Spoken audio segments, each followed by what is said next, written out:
రాత్రి ఇక్కడ చీపురు పెడుతున్నారా? దరిద్రం రావడానికి ఇదే కారణం.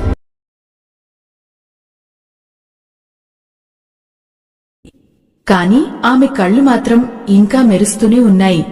చూడు బిడ్డా, నేను నీకు చెప్పిన ఈ విషయాలు కేవలం నమ్మకాలు కావు. ఇవి మన పూర్వీకులు ప్రకృతితో మమేకమే తెలుసుకున్న జీవన సూత్రాలు. వీటిని పాటించిన ఇంట సిరిసంపదలు తాండవిస్తాయి. కాని ఒక విషయం గుర్తుంచుకో, చీపురును కొనేటప్పుడు ఎప్పుడూ 3 లేదా 5 సంఖ్యలో కొంటే మంచిది.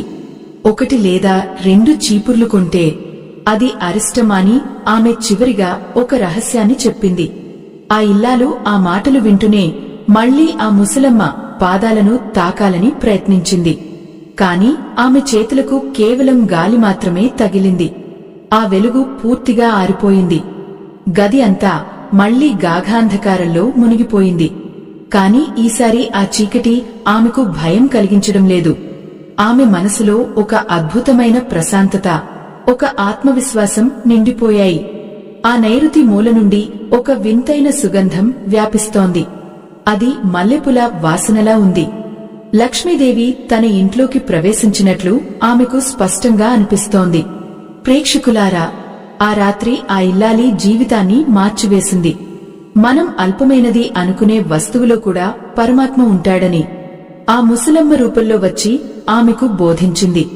కాని ఆ సత్యం ఆమెకు మాత్రమే పరిమితం కాలేదు. అది మనందరికీ ఒక హెచ్చరిక, ఒక మార్గదర్శకం. ఆ ఇల్లాలు ఇప్పుడు మెల్లగా లేచి ఆ చీకటిలోనే తన ఇంటిని తడిమి చూస్తోంది. ఆ పాత గోడలు ఇప్పుడు ఆమెకు కొత్తగా కనిపిస్తున్నాయి. అప్పుల బాధలు, కష్టాలు అన్నీ తీరిపోయే రోజు దగ్గరలోనే ఉందని ఆమె మనసు చెబుతోంది. కాని తెల్లవారేసరికి ఆమెకు ఒక ఊహించని వార్త ఎదురుచూస్తోంది. ఆ వార్త ఏమిటి? ఆ ముసలమ్మ చెప్పినట్లు చేసిన తర్వాత ఆమె జీవితంలో జరిగిన ఆ మొదటి అద్భుతమేమిటి? ఆ రహస్యం తెలిస్తే మీరు ఆశ్చర్యపోతారు. ఆ వింత సంఘటన ఏమిటో తెలియాలంటే ఆ ప్రయాణంలో ముందుకు సాగాల్సిందే.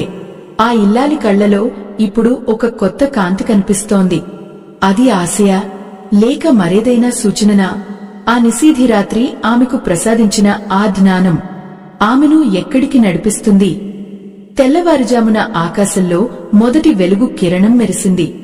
పక్షుల కిలకిలారావాలు ఆ పాత ఇంటి నిశ్శబ్దాన్ని మెల్లమెల్లగా